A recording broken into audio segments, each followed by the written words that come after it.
বনলতায় আপনাদের স্বাগত। এই যে গাছটি দেখছেন এটি বাগানবিলাসে কী আইডি বলুন তো?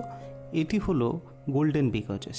এই আইডিগুলোকে শেপ দেওয়া অনেক সহজ, বিশেষ করে যে গাছগুলোর পাতাগুলো ছোট ছোট হয় আর একটু ডোয়াপ নেচারে হয় সেই গাছগুলোকে কিন্তু অতি সহজে শেপ দেওয়া যায়। যেমন এই সাকুরাকে শেপ তেমনভাবে দিতেই হয় না, নিচে থেকে একটা শেপ নিয়ে নেওয়ার প্রবণতা এই আইডিগুলোর আছে। তবে কিছু কিছু আইডি আছে যেগুলোকে একটু কাটাই ছাঁটাই করলে সহজেই শেপ দেওয়া যায়। দেখতে পাচ্ছেন এইসব গাছগুলো, এগুলো একটু কাটাই ছাঁটাই প্রুনিং বা পিঞ্চিং করতে করতে এগুলোর শেপ কিন্তু এসে যায়। তবে কিছু কিছু দেশি ভ্যারাইটি গাছ আছে, বিশেষ করে যেগুলো দেখবেন পাতা বড় বড়, সেগুলোর একটা প্রবণতা থাকে যে তাদেরকে শেপ দিতে অনেকটা সমস্যা হয়। বিশেষ করে চিত্রাগুপের গাছ বা এরকম পার্থ, এগুলোকে একটু শেপ দেওয়া কঠিন।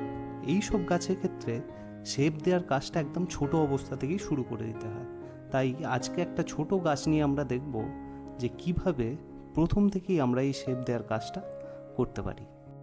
গ্রাফটেড গাছের ক্ষেত্রে শেপ দেওয়ার কাজটা একটু সহজ হয়ে যায়, কিন্তু রুটেড গাছের ক্ষেত্রে ব্যাপারটা একটু চ্যালেঞ্জিং। এই যে গাছটি দেখছেন এটি ওয়াজিদ রেডের গাছ, কিন্তু এরকম গাছ নার্সারিতে গিয়ে আপনারা চেষ্টা করবেন অ্যাভয়েড করার। আমার এই গাছটি একজন গিফট করেছিল, ফলে এই গাছটি আমায় রাখতে হয়েছে। কিন্তু নার্সারিতে গিয়ে এরকম গাছ আমিও কিনতাম না, আপনারাও কিনবেন না। আপনারা চেষ্টা করবেন উপরের দিকের ডাল যত বেশি হবে সেরকম গাছ রুটেড কেনার সময় বেছে কিনবেন।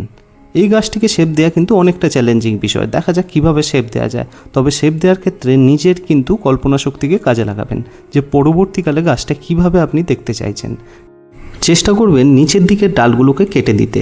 নিচের দিকের ডালগুলো পরবর্তীকালে খুব একটা গ্রো করে না, আর উপরের দিক থেকে যেহেতু আমাদের গাছটা দেখতে ভালো লাগে, তাই উপরের দিকের ডালের উপর বেশ করে আমাদের শেপটা দিতে হবে।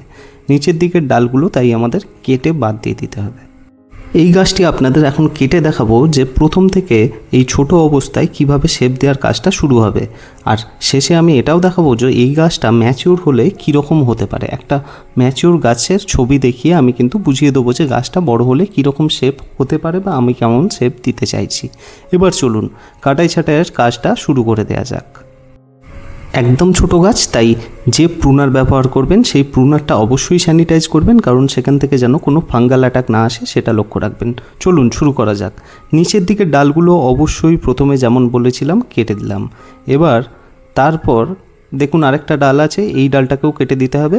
উপরের দিক থেকে গাছটাকে শেপ দেওয়া আমার আসল উদ্দেশ্য, তাই উপরের দিকের ডাল এই মুহূর্তে কাটছি না।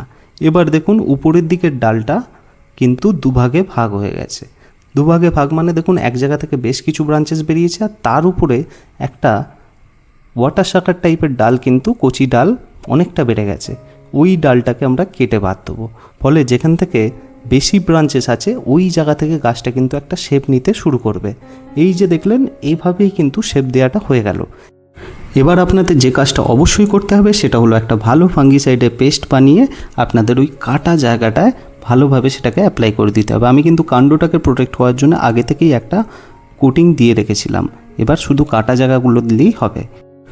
এবার গাছটার শেপ আগামী দিনে কেমন আমি দেখতে চাইছি সেই ছবিও আপনাদের দেখাবো। তবে তার আগে বলি ভিডিওটাকে অবশ্যই লাইক করুন আর বনলতাকে অবশ্যই সাবস্ক্রাইব করুন। কিছু জানতে চাইলে আপনারা কমেন্টও করতে পারেন। আগামী দিনে পাশে দেওয়া ছবির গাছটির মতো শেপ আমি আশা করছি। দেখা হচ্ছে অন্য একটা ভিডিওয়। ধন্যবাদ।